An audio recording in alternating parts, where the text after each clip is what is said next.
একটা হলো যে আগে যে আমাদের ভোটার কার্ড ছিল তাতে আমরা কোন অ্যাসেম্বলির ভোটার কোন পার্লামেন্টের ভোটার স্পেসিফিক ছিল।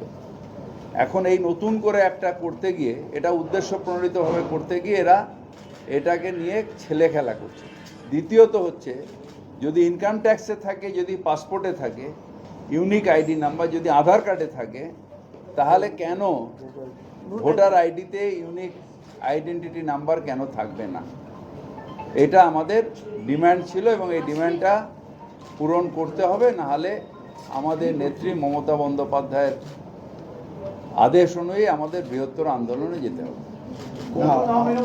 আমাদের মূলত যে বক্তব্যটা আমরা বারবার বলছি যে প্রত্যেকটা জায়গায় দেখা যাচ্ছে একই আইডি নাম্বারে বিভিন্ন রাজ্যের ভোটার, এটা বারবার সমস্ত জায়গায় আপনারা মিডিয়ারাও দেখাচ্ছেন, আমরাও রাজনৈতিক দল সেগুলো দেখাচ্ছি।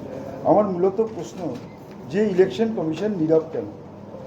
এর পিছনে কি চক্রান্ত রয়েছে, কি উদ্দেশ্য রয়েছে, এটাই আমাদের মূল প্রশ্ন। নির্বাচন কমিশনকে ঘুম ভেঙে জাগতে হবে এবং মানুষের ভোটাধিকার প্রয়োগের সুযোগটা করে দিতে হবে।